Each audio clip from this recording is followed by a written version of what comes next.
No, there's the link. I mean, I'm on StreamYard, but I have no idea how to... I barely know how it works.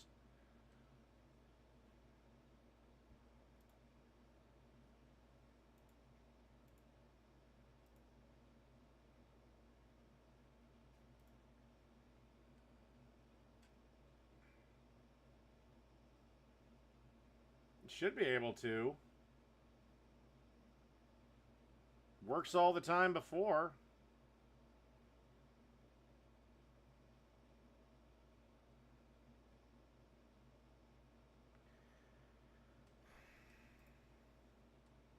I don't know why YouTube is such a pain in the ass about links in the description.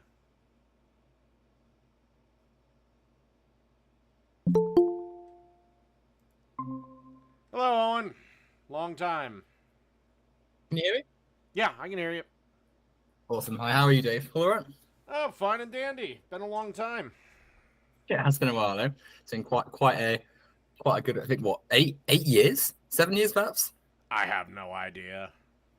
Well, certainly a while. Certainly. Let me just sort out what I can see on my screen because I'm sort of seeing myself mirrored at the moment. So, right, there we are. Right, I think that is ready. Right. Okay. So I'm glad you're well, Dave. Glad all is good. I wanted to speak to you today because there are a few things. So I refound your channel. Someone posted a screenshot of something a video you'd made, and it made me like quite. I was quite bemused by it because it was about Anita Sarkeesian, and it was a bit strange to me because I was thinking like it's been many years, and believe it or not, I haven't brought her up in many years. I finally did it in 24 because she announced that Feminist Frequency would be closing down. And so I was like, well, okay, one last time, because, you know. And then she did that stupid consulting thing, and I just had to make fun of it. But, I mean, has it been one last time, though? Like, the only reason I made the last video I did on her, or it will probably be my final video unless something happens. I mean, that's sort of what I wanted to talk about, really, because I watched the video and you're sort of making the usual, not quite accurate points about her and sort of the usual tangents and all the same sort of stuff.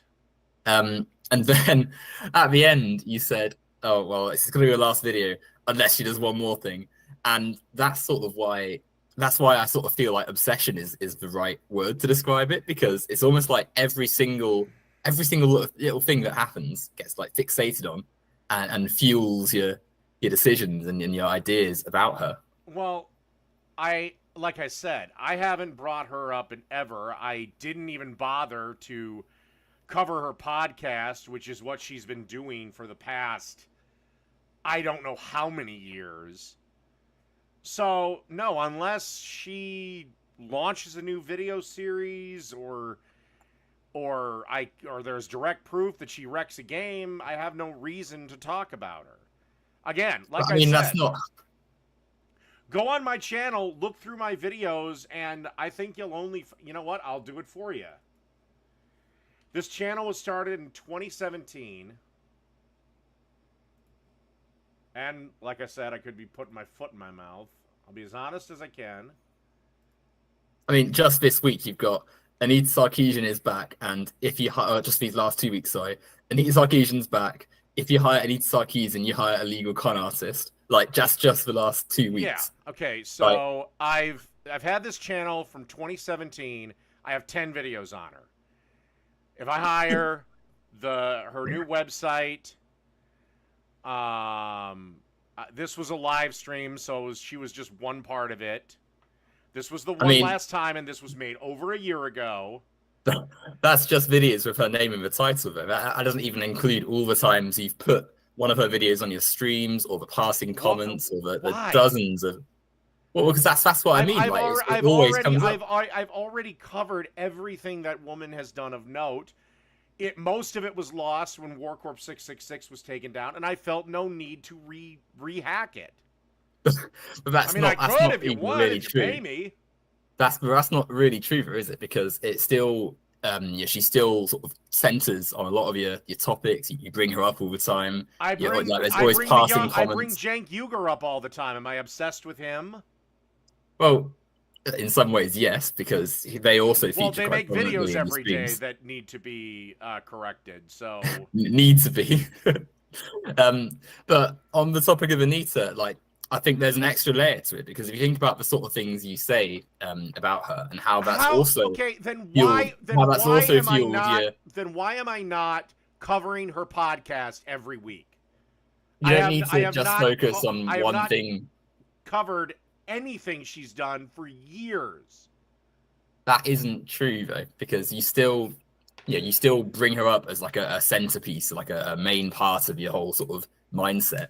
And the other point, which I think is also quite important, is that if you look at your sort of trajectory, like over the last decade or so, your fixation and hatred and obsession with this topic has led you into some very like extreme positions. Like 10 years ago, for instance, you positioned yourself as quite a I mean, you obviously had right-wing views then, but you tried to say that you were quite central and you didn't really like either political party, and that you're sort of going down the middle and stuff.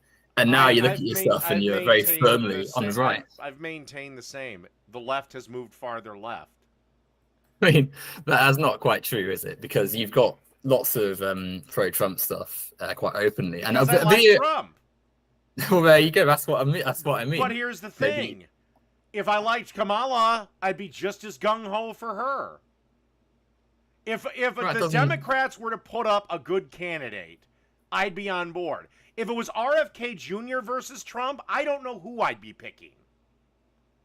What I'm saying is you've moved further right over the time, over these last decade or so. Essentially, since you have been, compass has moved further left to be on the left. For Christ's sakes, you guys are losing Anna Kasparian. I'm not a Democrat. I'm not part of the Democrat progressive, Party. I assume.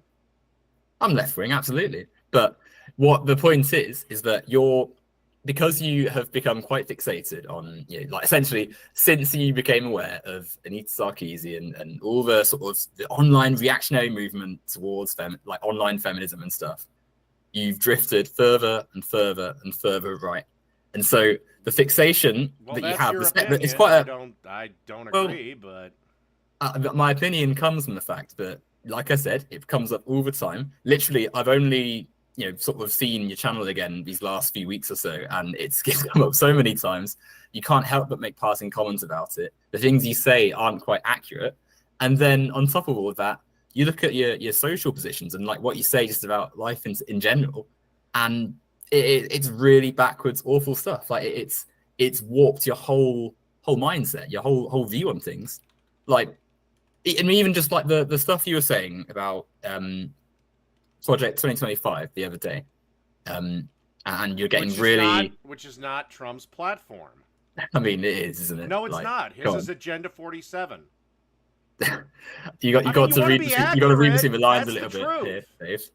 But you've got to sort of read between the lines a little bit here. Like the party, you just want Trump to be associated with Project 2025.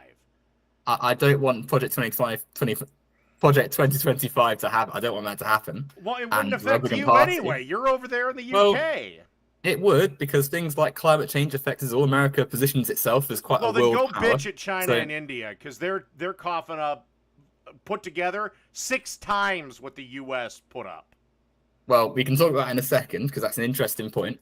But we're talking about America. I'm talking about Project 2025, which is not which Trump is at the centerpiece. It's at the centerpiece of the Republican Party. The policies that are planned out there. It's the Heritage Foundation's centerpiece. Yeah, the Heritage Foundation, a major part of the Republican. Do you think that will happen if Trump wins? And you think he would say that? Okay, here's the thing: the Heritage Foundation, the authors of 2025, want a national abortion ban. Trump has said 739 times he would veto a national abortion ban. He said, Trump's leave a it up to liar, the Dave. states. He doesn't tell the truth. He doesn't. He says whatever benefits him in that moment, famously. Okay, And also, then why you've didn't got to Trump think do as it in his well. first term? Trump had the Well, Senate and the House. He could have done what it. did Trump put the judges in place? Yes, so that the Supreme Court is packed with Republicans, and now they have the legal he could have done it in standing his to be first able to do term. more. He could have done it. Sure, he did plenty of bad things then, and he's going to do more bad things. Actually, life in my country was awesome No. under Trump. Food was affordable. True, life was affordable, for Christ's sakes. Well, the failings of capitalism are, beyond the blame capitalism, whim, the one thing that'll fix it. I mean, evidence shows otherwise, eh? But let's go back to this Trump Project 2025 issue. You've got very clearly an issue with the Republican Party. They all have become very conservative. They want to essentially gut the American state of its ability to run the country properly. They want to transform how education and transport and America spends more money than any other country on education, and we're doing shittier and shittier. You don't spend enough on your state educated schools. We spend more than any other country.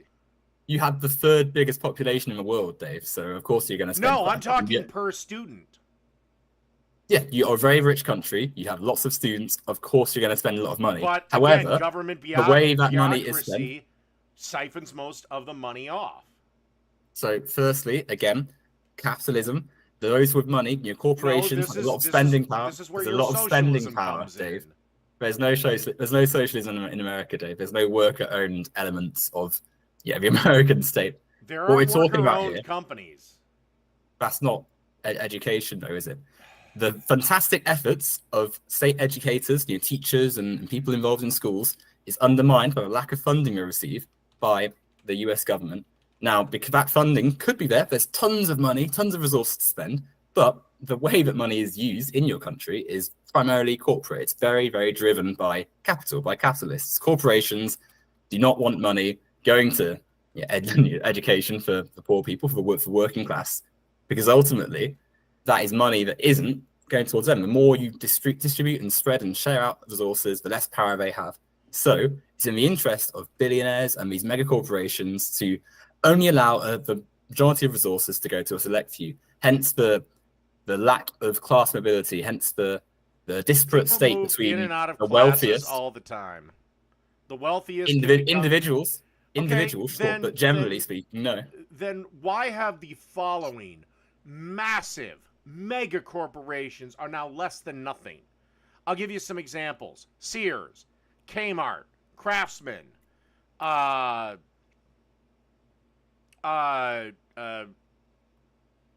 Macy's is about ready to crumble. Just those. I mean, at one point, Sears was the biggest retailer in the country. Kmart was the biggest retailer by a country mile. Now they're less than nothing. In fact, they're actually all dead. They're both dead. So how are they allowed to fail? Capitalism is a bad and unsustainable system that will fail the business over time because you can't endlessly produce, you can't endlessly make profit, right? However, look at the way that those corporations fail, right? The people who, the CEOs and the business class and the shareholders are absolutely, they're fine, right? They keep their yachts, they move off to other places. The workers, the people who actually produce the resources and the money and stuff, and they actually are on the ground doing stuff in the shops and stuff, are the job's taken away. They've got no insurance or social security or whatever, and they end up with their life wrecked or having to quickly scramble and put back together their life in the place of an absence. Yeah. So even when, following the logic of capitalism, Dave. Let me finish my point. Even following the logic of capitalism, where supposedly if you fail in a market, then you're not going to be able to, you can't just make mistakes and stuff. The same people get to make lots of mistakes because they're extremely wealthy and can just put their resources into the next big, capitalist venture, whilst those on the bottom, the majority of us, have to dance around trying to fix things again, for when a bigger corporation makes a mistake.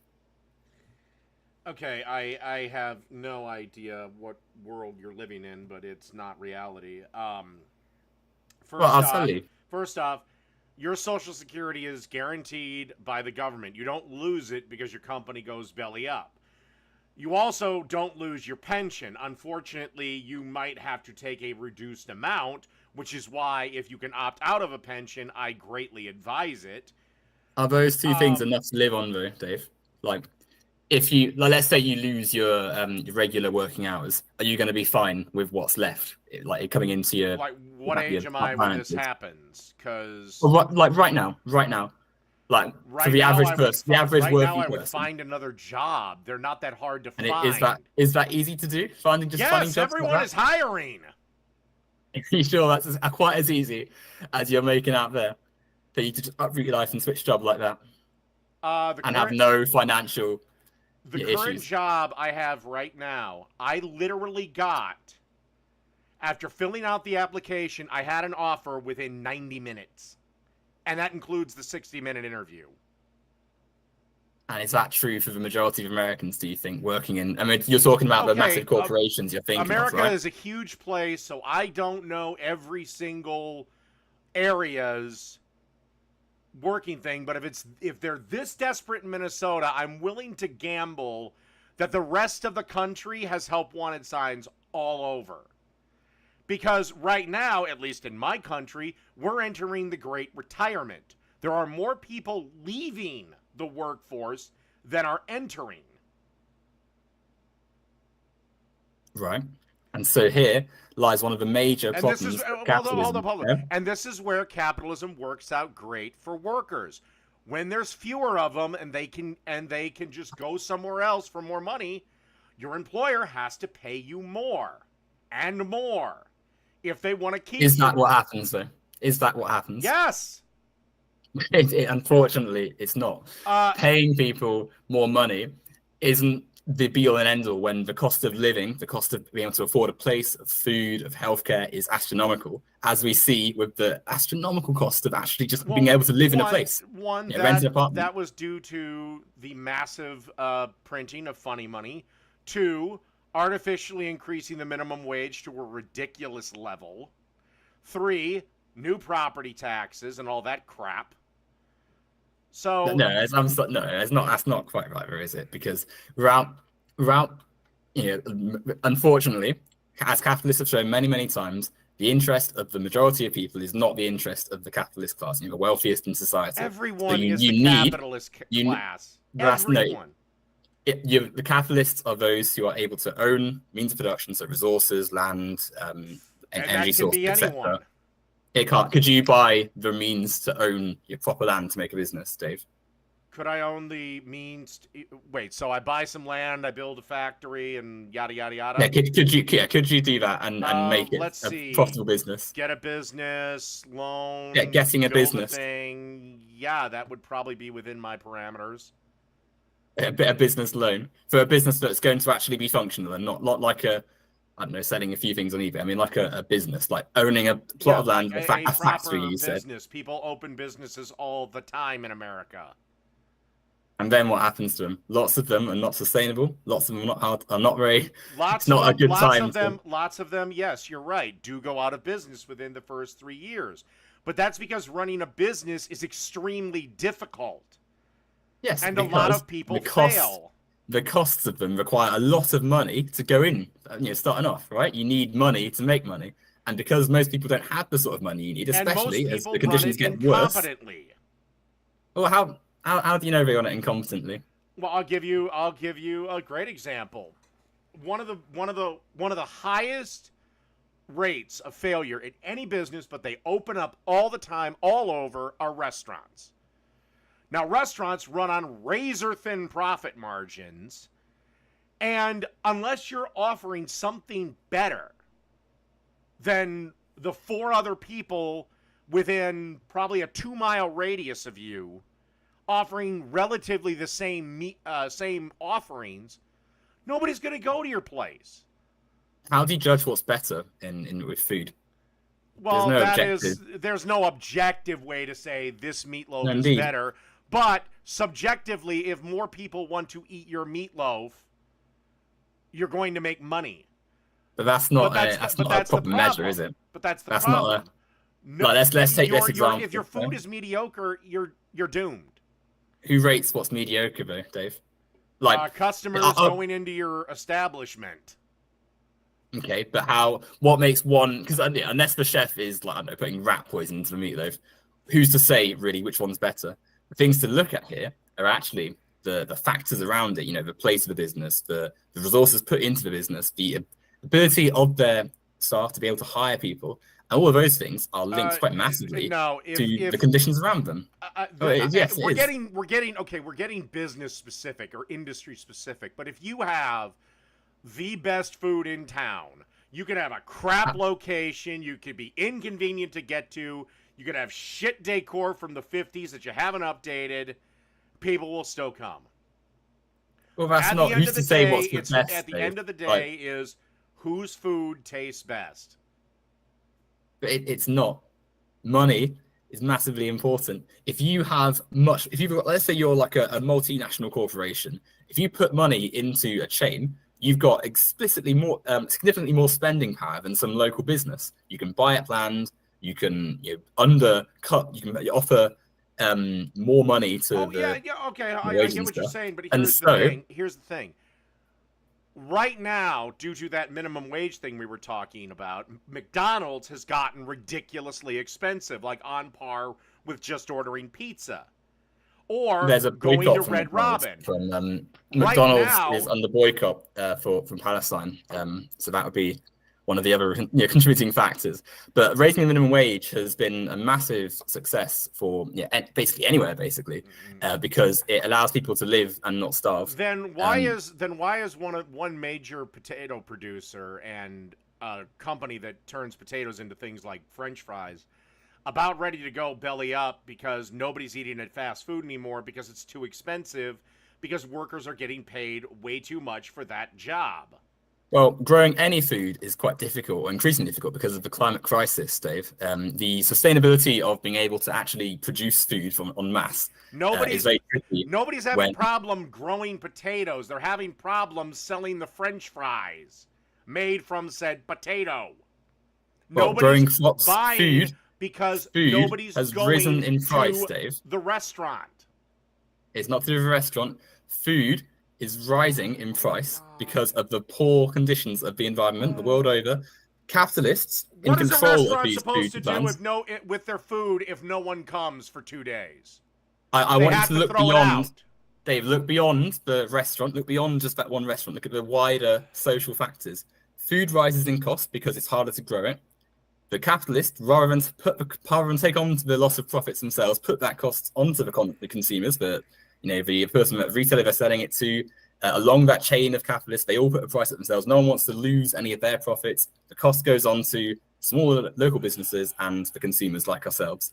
Hence, rising costs in food. Except the local restaurant can still sell their fries because their burgers are worthy of my money. McDonald's, however, its only thing, the only reason you'd go to McDonald's is one reason. It's cheap. Now cheap fast food sells. Cheap. Yes. Now it's comparable with a sit-down ma and pa restaurant. There's a global ecological crisis, Dave. Prices go up, and that means the cost is put back onto us. Hence, the cost of living crisis seen across Western countries.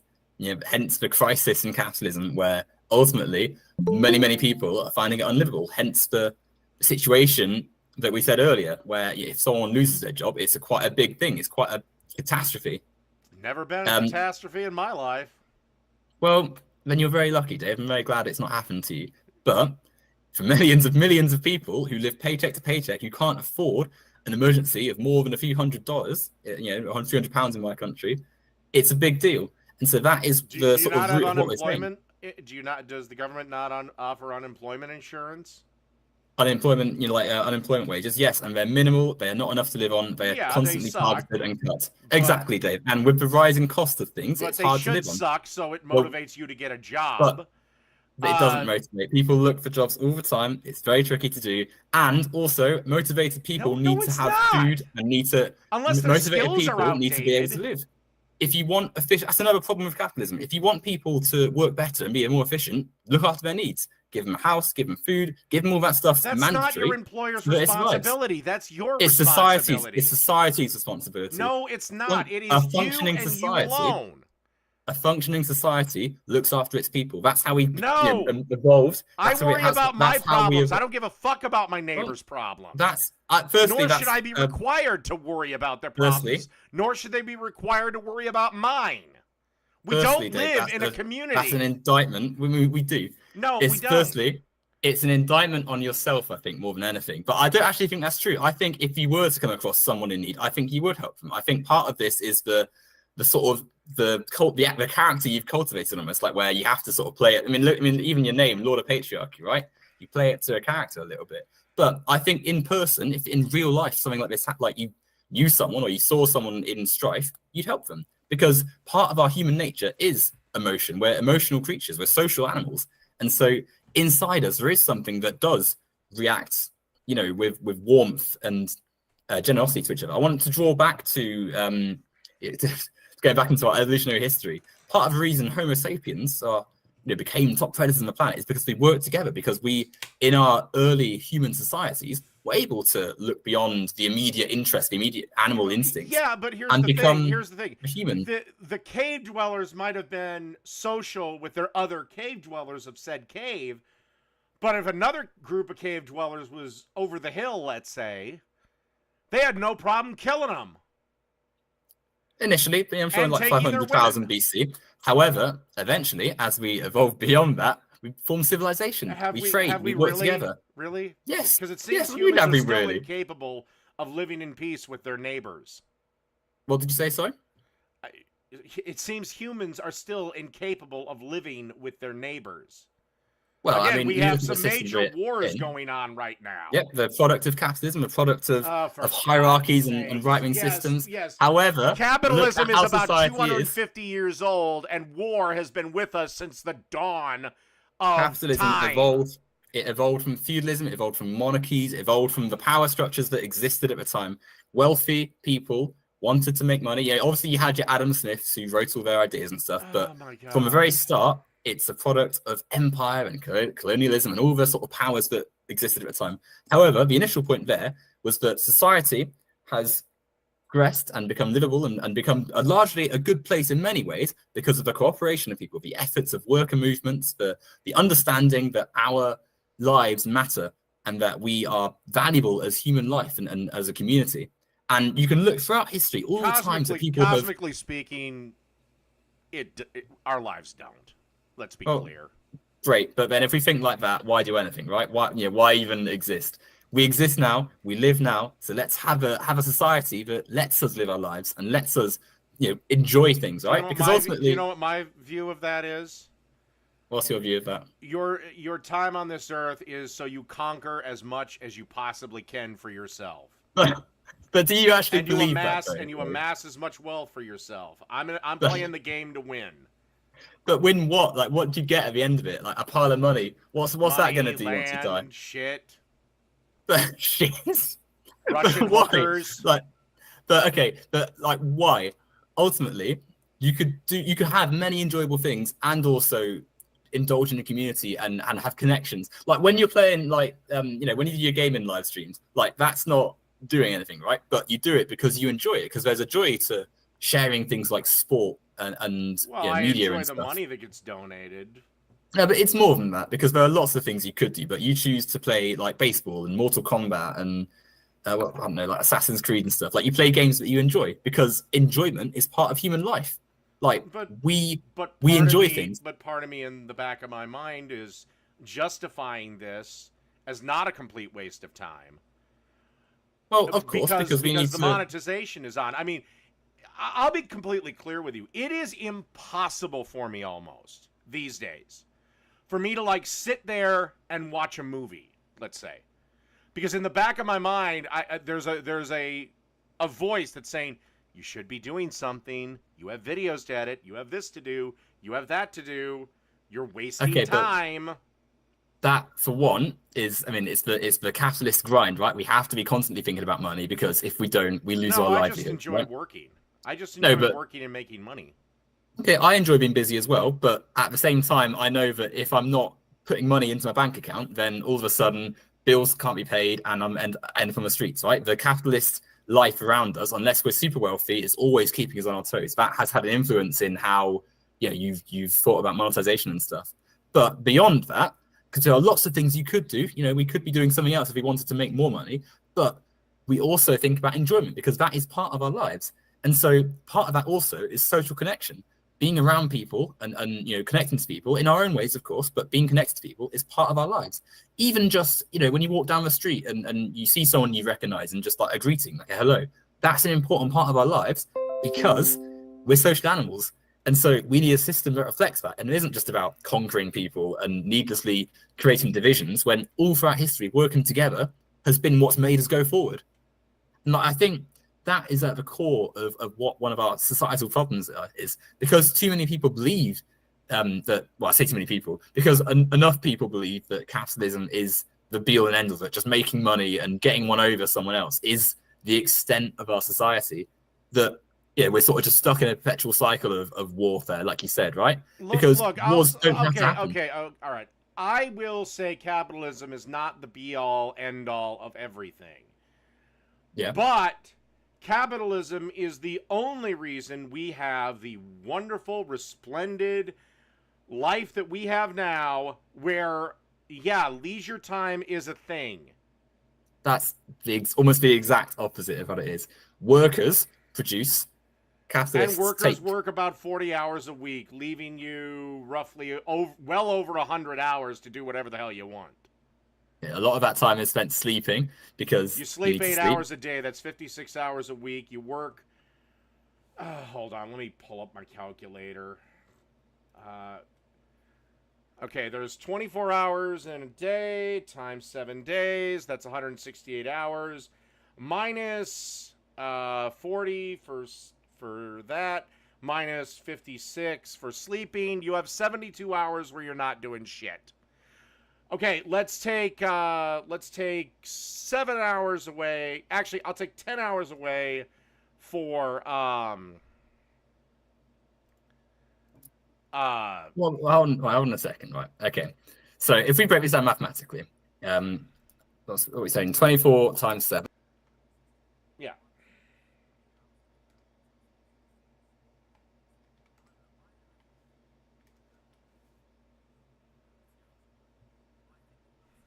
That's a standard full-time job. Okay, you know what? Here's a thought. Okay. We'll get. What's all this? Why can we not see? Why am I hidden behind your pictures? What's this? I'm not hidden by. Oh fuck! Shit. Has this been on the whole time? No, it hasn't. Sorry. My keypad on the right of your standard keyboard for a computer. Those are the keys to switch my scenes on stream. So I keep forgetting that every fucking time. Anyway, but even if you're working 50 hours a week, that leaves you 62 hours. So okay, but a lot of that time is spent eating. A lot of that time is spent having to recuperate energy. Eat? Well, you think about it. There's also commuting. There's the time needed to relax because you're working all the time. Take off 10 hours for eating. Take off another 10 hours for driving. That's 42. That's roughly 6 hours a day. What if you've got a family? And what did you say? Sorry, 40. So now we're down to 40 by 7. 6 hours. That includes getting up in the morning. That includes getting yourself ready, clothing. If you've got a family that's going to be looking after your kids, there's going to be other things that come up in life. Okay. Your life so we take the 6 hours and we cut it down to 3. But is this that's more than enough time? That's more than enough time to get a lucrative side hobby going. But why? Or more than enough time. Imagine if you took 3 hours a day and studied history. After a year, how much you would know. The thing is, though, Dave, at the same time, you should only sleep 6 hours a day too. So, well, people have different sleep cycles. However, people don't get to be able to do this because of the stresses of the system. like if you only got a few hours a day of like calculated time, which like let's be honest, who's living to a calculated schedule if they're like this busy and this hectic, right? Life gets in the way. We don't have to live like this though. In a fairer system where the majority of people weren't having to draw through unfair conditions and having to slog through jobs whilst people on the top are doing nothing, counting billions, and not producing. Your average CEO works about 80 hours a week. They do not. Come on. Yeah, and they do. But even if they did, that still wouldn't justify them earning how rich is like Elon Musk, like billions at the same time as their workers earning pennies. Elon Musk owns several really successful companies, and two, most of that worth is not in liquid assets. Right. Okay. Let's talk about Musk or any company that uses technology. Right.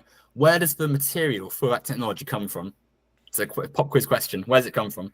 The cobalt and the nickel and the silicon and all the little metal you need. Where does that come? Mines. Brilliant. Where are those mines? In places that, people are treated like shit. But guess what? That isn't our country, and we can't unless you want to conquer it. No, you're not listening. So, I mean, firstly, conquering was how the countries were poor in the first place, right? The history of Africa is of colonization and of Western European powers taking over the land. After that, after the decolonization, and then they reverted right back to their tribal warfare. No. Yes. After decolonization in the 50s and 60s, following the Second World War, these nations were on the capitalist market with limited resources because they had been stolen by Western nations. Western countries, you're completely inaccurate here. I'm not, Dave. I've studied this. Are. Western countries through like the IMF and the World Bank, inaccurate here. Through like things like the World Bank and the IMF offer loans to these countries that have to be paid back in exchange for privatization of resources. Hence, the privatization of many of these mines, of farms, of all the rich resources that can be found in the diverse countries of Africa. Yeah, I'm not, Dave. Yes, you are. But let's get back to what I'm saying, though. Go back. We can. Okay. First off, there's a lot. First off, there's massive problems in Africa that I'm not going to get into every country. Two. Let's stay focused on a lot of them, when they were just drawing arbitrary lines, did not take historic tribal territory. Yes, because when the colonials left, they went right back to fighting each other. The tribes that had to unite to fight their colonial power and win their freedom, those countries are actually doing okay in Africa. Because it's kind of hard to, you're a member of another tribe, but I spent 3 years bleeding with you. Kind of tough to then go to war against each other. Right, tribal warfare. But the colonial powers that just left, and you could argue that Africa is worse off today than it was under that. That when they just left right after World War II because they couldn't fight because they're decimated, right. The tribes went right back to fighting each other. Tribal warfare happened everywhere on the planet. There was warfare. Now, but it's happening there right now, today. Yes, because of at the same time as Western nations were having, more developments through worker movements and through the resources that had been stolen from the Third World, these nations, these areas, were reeling from colonial structures. And then once the colonial powers left, you've got a power vacuum. So of course there's going to be struggle in a capitalist world. Of course there's going to be these power struggles. That's, and of course there's going to be corruption. That's every system of government where if there's a power vacuum, there's going to be a civil war. I don't care if you're socialist. I don't care if you're communist. I don't care if you're feudalist. I don't care if you have an absolute dictator. I don't give a damn what the system is. Yes, I agree. Power is a big, powerful thing. That's why we need a system that breaks it down. I'm going to argue but let's go back. That would prevent that is capitalism, because people are more, instead of trashing the place, are more like, well, I don't really like you, but I make a lot of money with you. So why don't we just hate each other, but let's keep making money. Let's talk about trashing the place. Let's go back to what I was saying initially. The Congo was a country I had in mind, but there's others in Africa as well. Western corporations massively benefit from the atrocious subliminal conditions that go on in these mines and go on in these places to extract the rare metals from the earth. You want to bring back the colonial powers and have it's America not a just choice. rule them again? Well, they basically are under de facto rule because, again, they are dependent, these nations, on loans from World Bank and the IMF that are controlled by Western nations. Well, why just not make it formal then? Because that's what you seem to be arguing for. That's not what I'm arguing for, Dave. They force these countries, using the logic of the capitalist economy, to take these loans on, but allow them private control of these resources, which, as we've seen, has led to barbaric, unsuitable living conditions. Or maybe their ultra-corrupt government doesn't give a shit about its own people, and because they don't have a strong Second Amendment, the citizenry cannot rise up against their government. These governments are not working a lot of the time because of the influence of corporations, making them act a certain way, because ultimately capitalism is a system of money. Money talks, and so if you're funneling money at them to keep the policies the same, keep the minds basically running however Apple, Google want it and stuff, then that's how it goes. Let's move on to the next step of this process, by the way, because it's all very well moaning about Africa. Obviously, there's a lot of people there who don't want this, who are sort of stuck. Let's move to where these phones and computers are assembled. The second pop quiz question, where most of the technology we enjoy, where's that assembled? Where's that made? Okay. How do we turn our... a lot of it is made in China, but China is communist, which is, I think, the government you want. No, but is communism is a worker-owned system? Do the workers own means production in China, Dave? In theory, yes. In reality, practice, their brutal dictatorial government does. Yeah, they've got a pretty authoritarian government. However, seeing as we now know what communism is, we can establish that it's clearly not communist because an authoritarian party that's where communism always ends up. Because humans firstly, will always establish a hierarchy. And that premise is wrong. Even if we accept the premise, which we're not, by the way, but even if we accept that that's always where communism ends up, that still wouldn't meet the argument, which is that it's communist. But we're actually going to look at China because you're quite right. China and the southeast coast of China specifically is where most of our electronic goods are made. The Chinese government creates special economic zones to incentivize capitalists to have free, unregulated factories in these sections. So Foxconn is the most famous of these, where most of our materials are turned into the laptops and computers and phones and all that sort of stuff. And in these places that have been, again, set up to be capitalist dreams for these companies to make lots of money, the workers are treated absolutely atrociously. We were talking about a calculated, like how much time you've got in your day.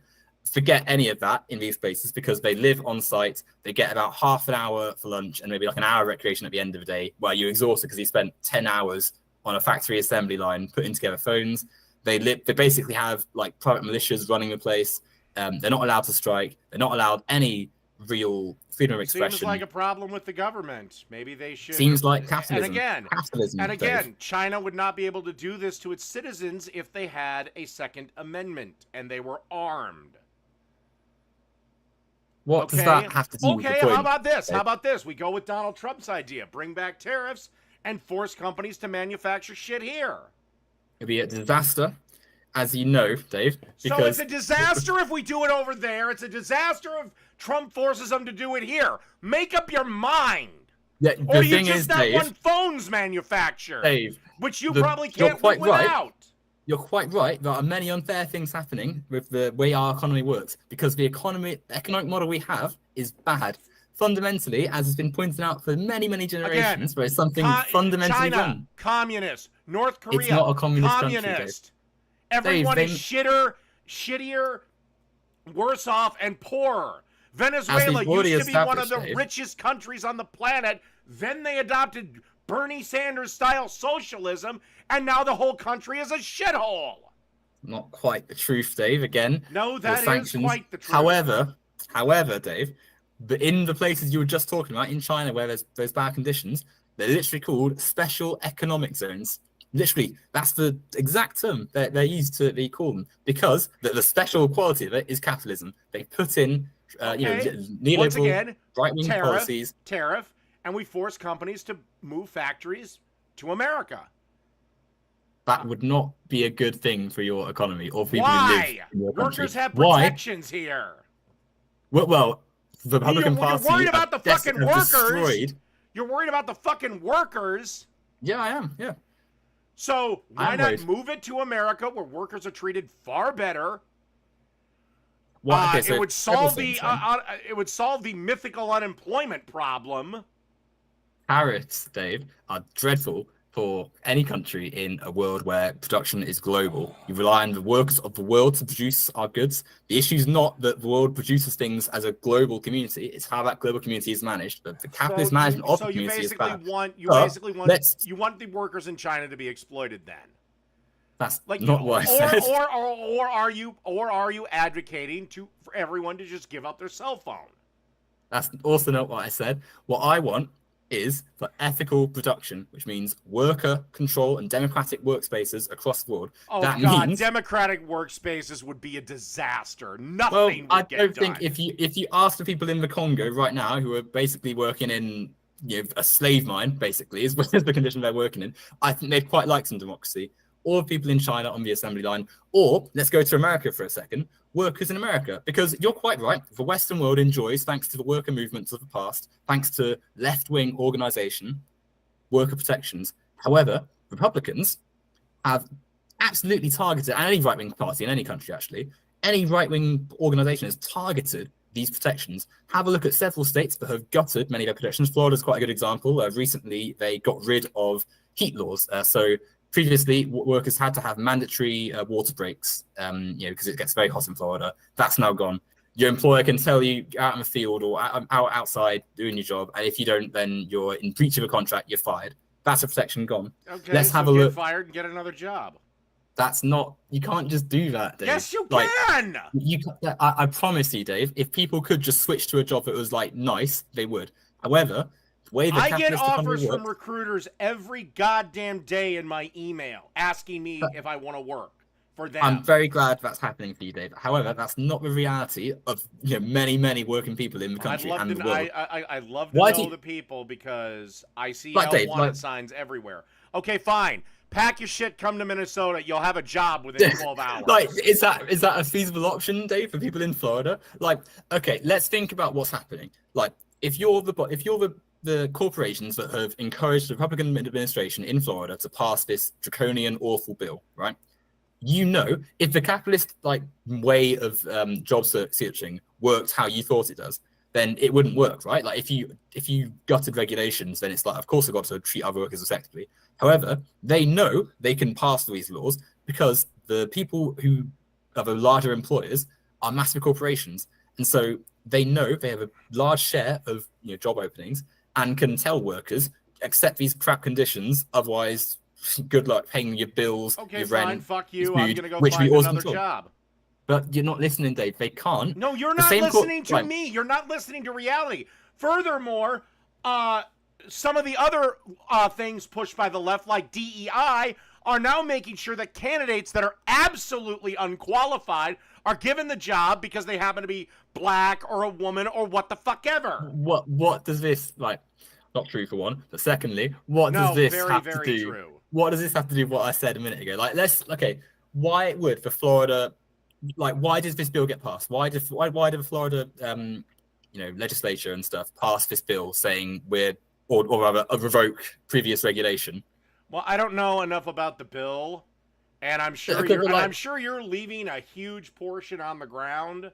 I promise you I'm not. But, yeah, I still think a company could be sued if somebody died from heat stroke while on the job. Their family could sue the company. And the company in court would say, well, shouldn't have got the job then. Ultimately, if you have a culture in which corporations... Well, have a look at what's happening, Dave. Corporate power is constantly undermining the health and well-being of workers. In fact, actually, healthcare is another thing. Everything's going awesome in the country. Well, it's not going awesome in the country, but that's thanks to the left. I really don't understand how this state of mind comes into being, right?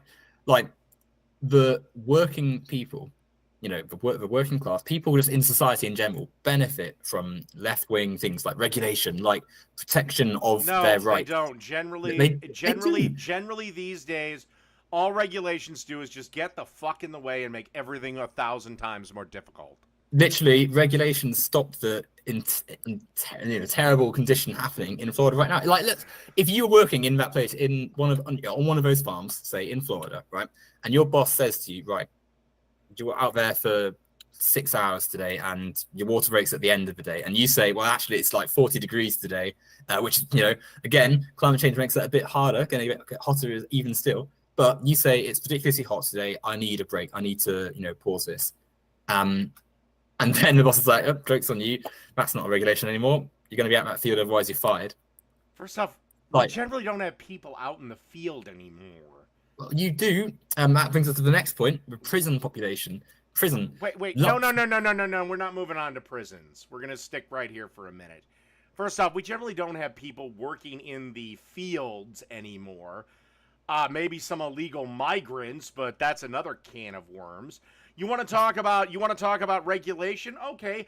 What about this? As of right now in California, if you build a new home or restaurant, you cannot have a gas stove. You have to have electric, because a bunch of environmental crybabies that were leftists get all pissy about natural gas, even though natural gas is carbon neutral and burns clean. Is fossil gas renewable, Dave? Yes. Is it a renewable energy source?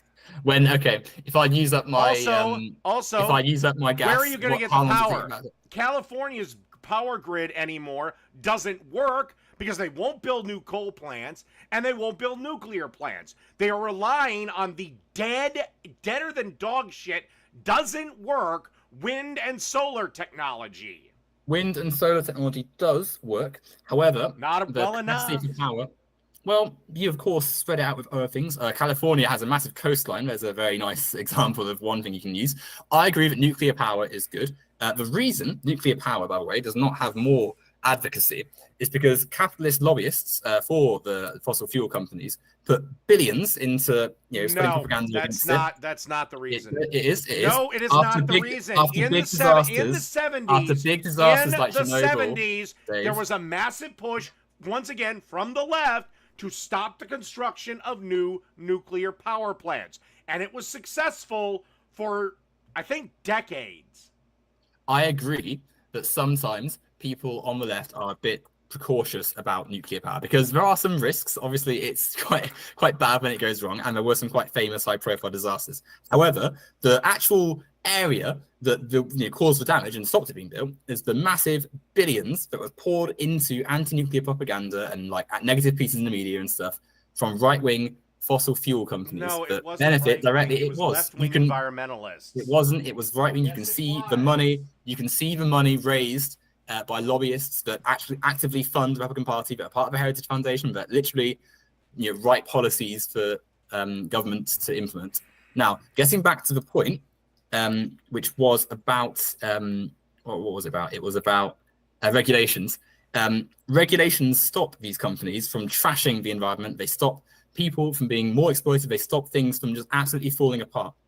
And so, if you don't have regulations, you see the sort of society we had 150 years ago, where workers were basically just, hogs to be. I mean, obviously we still are to some degree, but with the conditions that we see in the Congo, in Far Eastern China, in any third world country, would be seen here. The only reason they are there and not here is because we had the resources in place to have worker movements, to have left-wing causes, to actively fight for better conditions. Do you know why all those places were packed up and moved? Do you want to know the real? No, it wasn't capitalism. It was. But go on, tell me.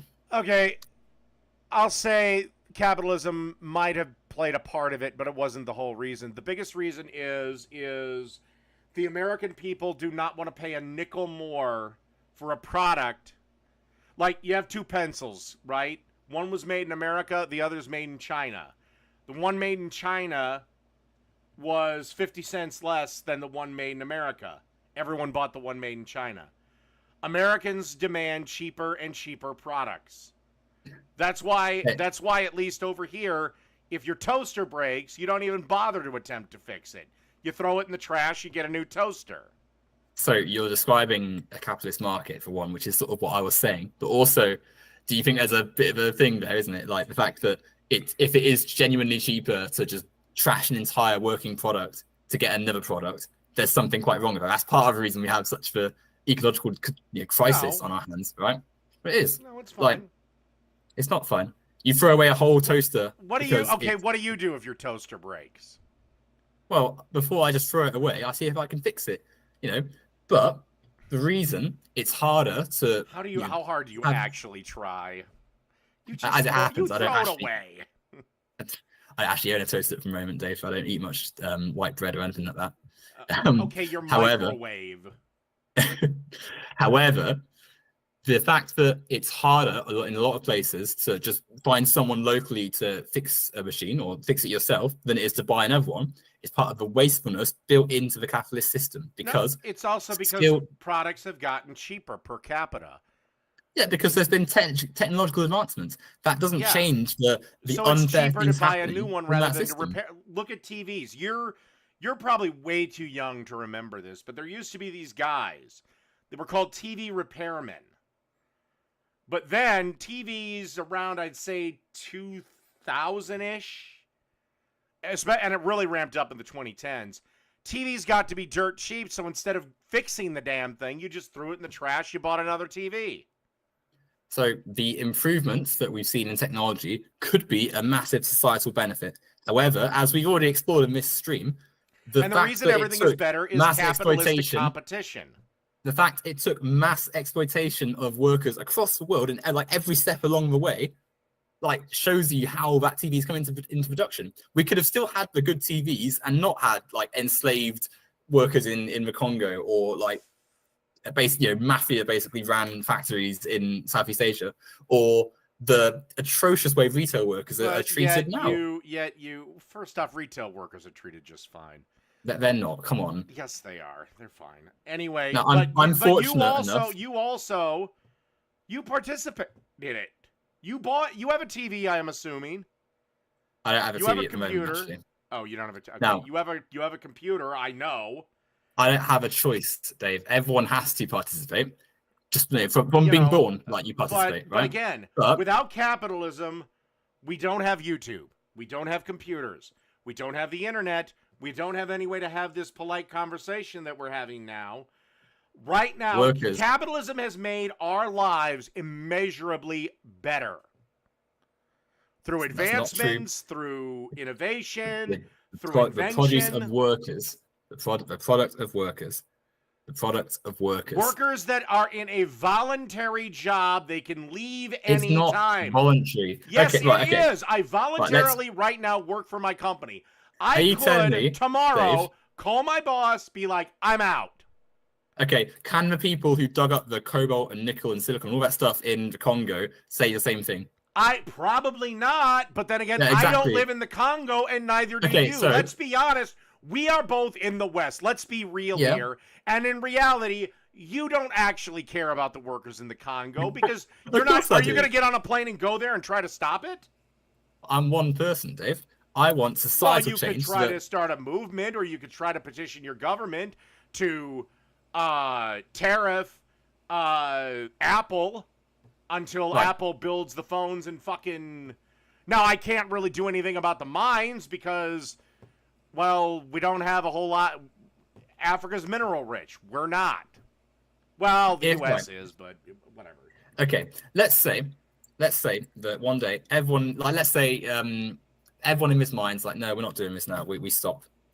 It would cause a massive ripple effect in the capitalist economy. Suddenly, companies like Apple, Samsung, Google, all of these companies would have to actually start paying them a fair wage, and along the chain would happen, and that would completely wreck the model of capitalism. And the same thing happened in America. And workers finally said, happened in America? Okay, in the whatever the fuck it was, a bunch of workers, especially truckers, got tired of getting treated like shit. They all collectively came together and said, we're not going to drive anymore until you meet X, Y, and Z.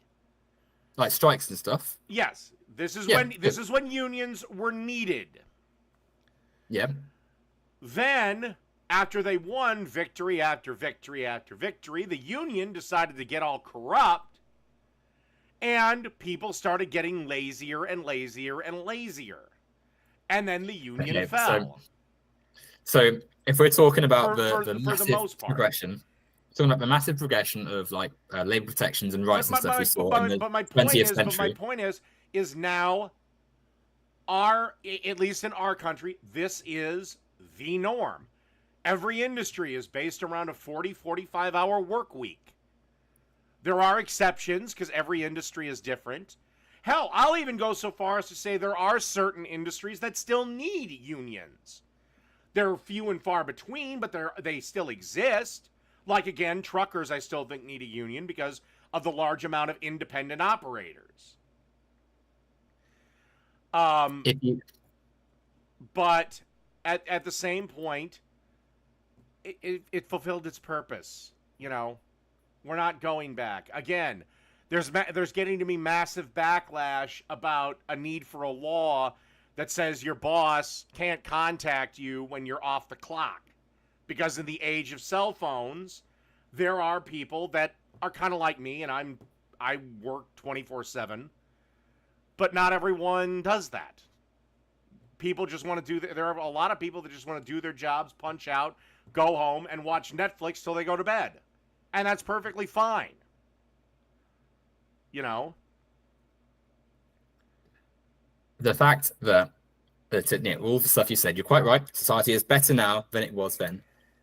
As you've said, the strikes and the organization of workers has massively improved that for society. We're in a massively better place than we were at the start of the 1900s. So the reason that doesn't happen everywhere, the reason that things are sliding backwards, is because of the massive effort of right-wing governments and right-wing corporations, the existing capitalist powers to crush down that left-wing sentiment. Well, then why did everyone have more money under Trump? Progress. They saw this progress. You look at the boom years, the creation of a welfare state in many European nations. They saw the move to the left and the brave new world, and they thought, if this continues, eventually we're going to lose our power that we have in society. And so in the 70s and late 70s, early 80s, you get Thatcherism, you get Reaganism, you get the neoliberal conservative movement that crushes workers' rights in the West, that slowly takes away from the welfare state. And then you end up with today, where capitalist economies are crumbling, the capitalist class are largely moving into fascism, as we're seeing with Trump. Again, everyone had more money under Trump. And again, people true, on the left Dave? act like he wasn't president for 4 years. If he was going to do all this horrible shit, why didn't he do it then? And for the first 2 years, and for the first 2 years of his presidency, he had the Senate and the House. Everything was great under Trump. That's not true, Dave. I live here, you don't. As we've already seen, Dave, you deny the reality of many, many workers. I was giving you my reality. Everyone was making more money. Everyone was making, the dollar went farther. In the 4 years that Biden has been in office, the dollar has gotten less. Everything is cripplingly expensive. And he hasn't done a damn thing to fix it. I mean, for one, now to be fair, everyone overreacted to COVID, which was one of the stupidest mistakes the West ever did. Dave, the Trump administration inherited Obama's years, which Obama was a disaster. He wasn't, Dave. The Great Recession was under Obama. The Great Recession of 2008. To fix, and he took 2008, Dave. Actually, we never really got out of it. He was president in 2008, Dave.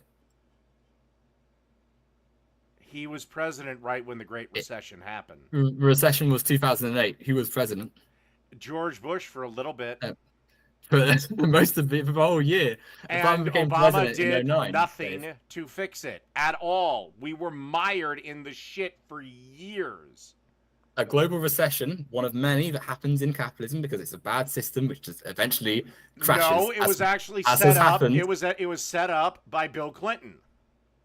Capitalism crashes regularly, eventually. Dave. I agree. Neoliberal policies, right-wing policies, are terrible.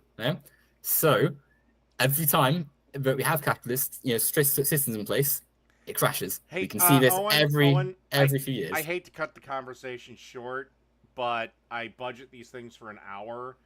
And my second debate is actually here. Oh, you've got someone else coming on here, Yeah, have sorry. you? I meant to talk to you and see if we could bump it up to 1 o'clock, but You should. that, Or message me on Twitter next time, all right.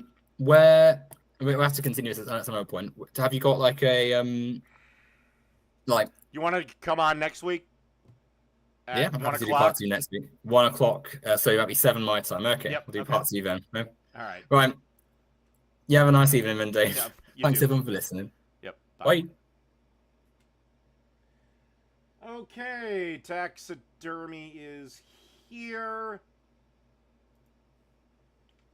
There is the link to join.